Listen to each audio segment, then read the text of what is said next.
Lo último que recuerdo antes de que todo cambiara fue mirar un plato lleno de sangre y darme cuenta de que no podía respirar. No como cuando uno se queda sin aire después de correr, no como el ahogo de quien sube unas escaleras demasiado rápido. Me refiero a que no podía jalar ni una sola bocanada de aire. Y fue en ese momento cuando entendí, de verdad entendí, que me estaba muriendo. Todo comenzó un jueves cualquiera. Llegué del trabajo igual que siempre. Tiré las llaves encima de la mesa. Me senté en la silla de la cocina y empecé a comer un bocadillo. Nada especial, solo un pan con queso. El día no tenía nada de diferente. No había nada en el ambiente que dijera que ese iba a ser el último momento normal de mi vida por mucho, mucho tiempo. Le di una mordida al pan y empecé a toser. Y cuando lo aparté de mi cara, estaba cubierto de sangre roja viva. No ese rojo oscuro de cuando uno se corta un dedo. Rojo vivo, casi rosado. Y no paró. Siguió saliendo. Llenó el plato entero. Quiero que entiendas qué tipo de persona era yo antes de que todo esto ocurriera. No era alguien que caminaba por la vida con mucha paz dentro del pecho. Me crié en la fe católica. Hice la primera comunión, fui monaguillo. Tuve todo eso metido en mí desde que era chico. Pero crecí en una casa con mucho dolor, mucha violencia. Y en algún momento, siendo todavía joven, decidí que si Dios existía, claramente no estaba mirando lo que pasaba dentro de esas 4 paredes. Entonces me alejé de la fe. Al principio no con rabia, solo con un vacío. Y ese vacío me acompañó durante décadas. 2 matrimonios. 2 hijas que amo más que cualquier cosa en este mundo. Una vida entera de lucha, de apretarse el cinturón, de intentar mantenerse de pie. Cuando llegó abril del 2020, yo ya era el tipo de hombre al que el sufrimiento había endurecido. Ya no le tenía miedo a casi nada. Cuando las noticias empezaron a hablar de esa nueva enfermedad que se estaba propagando, recuerdo haberle dicho a un compañero de trabajo, ya he pasado por demasiado para tenerle miedo a un virus. Y lo creía de verdad. No sabía lo que estaba creciendo dentro de mis pulmones. Entonces ahí estaba yo, con sangre por todas partes. Me levanté de la silla y fui caminando hacia la cocina, silbando con cada paso, y agarré el teléfono. Mi exmujer es enfermera. Y fue a ella a quien llamé porque ella sabría qué hacer. Logré comunicarme, pero apenas podía articular una palabra. Tosí sangre directo sobre el aparato. Recuerdo que su voz se volvió tensa y cortante, diciendo mi nombre como si fuera una advertencia. Le dije que no me sentía bien. Le dije que me iba a acostar. Y ella me dijo, y eso lo escucho hasta el día de hoy, me dijo, si te acuestas, te vas a morir. Le dije que lo sabía, que ya no podía más, que necesitaba descansar. Y esas fueron las últimas palabras que dije durante mucho tiempo. Lo siguiente que recuerdo es despertar en la UCI. Estaba oscuro. Mis 2 brazos estaban sujetos a la cama. Mis 2 pies, también. Tenía una vía intravenosa en el costado del cuello, una sonda en la garganta, tubos en la nariz, médicos y enfermeras moviéndose a mi alrededor. Y el dolor. No sé si existe alguna palabra para describirlo. Parecía que había un peso de 5.000 millones de toneladas sobre mi pecho. Cada respiración era una batalla, y le estaba perdiendo. Después me dijeron que habían sacado casi 3 litros de sangre de mis pulmones. Eso fue lo que hicieron los tumores. Se rompieron y llenaron mi tórax de sangre. La causa de la muerte en mi historial clínico, porque sí, había una causa de muerte en mi historial, fue insuficiencia respiratoria aguda, hipoxia. En palabras simples, me ahogué en mi propia sangre. Y sentí cada segundo de eso. Pero esa no es la parte que necesito contarte. Estuve en esa sala de la UCI durante casi un mes. Y desde prácticamente el primer día, había algo ahí conmigo. Sé cómo suena eso, lo sé, pero necesito que te quedes conmigo. Había una presencia, y no tengo otra palabra, de pie cerca del televisor al lado izquierdo del cuarto. No veía nada con los ojos, pero lo sentía, de la misma forma en que uno siente cuando alguien entra a una habitación por detrás y el aire cambia completamente. Lo sentía con tanta claridad como cualquier cosa física que haya tocado en mi vida. Las enfermeras me seguían preguntando si quería que encendieran el televisor, y yo no podía responder por la sonda, y me quedaba ahí tumbado mirando ese rincón del cuarto día tras día, semana tras semana.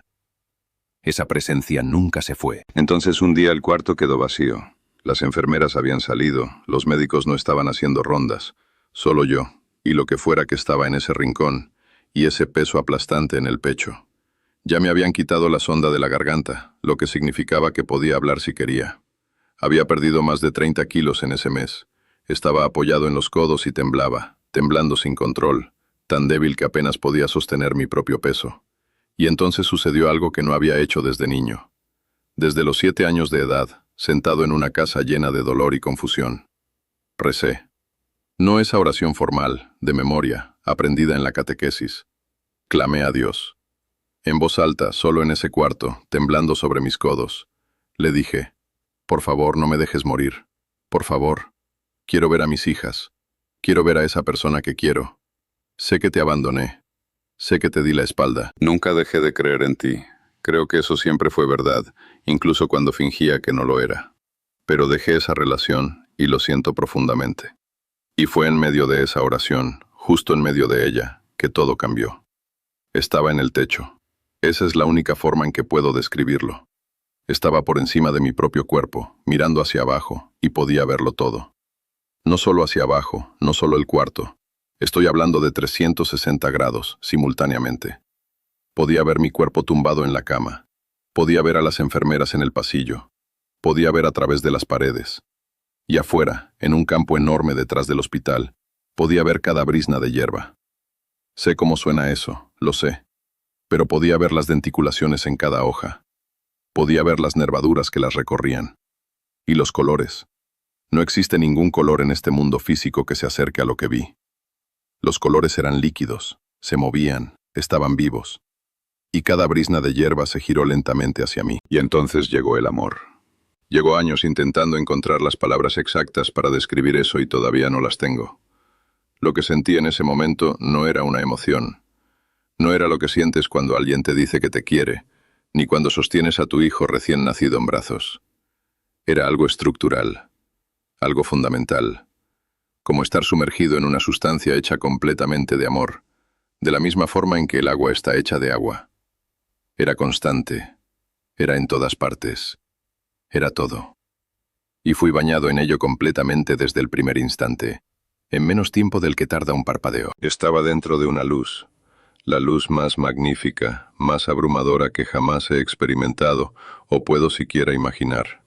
Y en una trillonésima de segundo, y lo digo literalmente, fue instantáneo, supe dónde estaba, supe quién me estaba sosteniendo. Tenía un conocimiento absoluto. No estoy hablando de datos ni de hechos. Estoy hablando de todo lo que ha existido o existirá jamás. Yo era todo. Era los árboles y sus almas. Era la hierba. Era la luz, era mi padre, y él era yo, y nos habíamos fundido completamente, y era la cosa más natural que había ocurrido en mi vida, como regresar a un lugar al que siempre perteneciste y del que llevas mucho tiempo alejado. El pensamiento que me llegó fue simplemente, estoy en casa, solo eso, estoy en casa. Y después otro pensamiento, qué día tan hermoso para morir. Y era verdad, y no había nada de aterrador en eso, era nada. Toda la lucha, todo el dolor, todo el peso de esa vida, había sido solo un momento breve y pasajero, y ahora había terminado, y yo estaba donde debía estar, y todo era perfecto. Entonces llegó otra presencia, y el amor que vino con ella era diferente, no más, no menos, sino distinto, una calidad diferente, y la reconocí al instante, de la misma forma en que reconoces una voz que has conocido toda tu vida. Era Jesús. No hubo ningún anuncio, ninguna entrada dramática, solo reconocimiento. Y todo era hermoso, y era perfecto, y no puedo describirte eso con ninguna palabra que exista en el idioma español, ni probablemente en ningún otro idioma. Y entonces sentí 2 manos en mi alma. Mi cuerpo no estaba ahí, no tenía cuerpo, pero lo sentí. 2 manos gentiles, guiándome hacia abajo. Mi alma estaba siendo conducida de regreso. Me sentí descender. Y entonces sentí manos físicas sobre mi cuerpo físico. Y entonces me empujaron de vuelta a la cama. Y entonces perdí el conocimiento por completo. Desperté de nuevo algún tiempo después con médicos y enfermeras intentando desesperadamente reanimarme. Y lo primero que hice fue mirar hacia el rincón donde había estado la presencia. Y se había ido. El cuarto se sentía diferente, vacío de una manera que no lo había estado en semanas. Pedí inmediatamente que todos salieran. Dije que estaba bien, que necesitaba que todos salieran del cuarto ahora mismo. Pensaron que había perdido la cabeza. Quizás sí la había perdido, pero me quedé ahí tumbado solo intentando aferrarme a lo que acababa de vivir y pensé, no puedo contarle esto a nadie. Van a creer que estoy loco.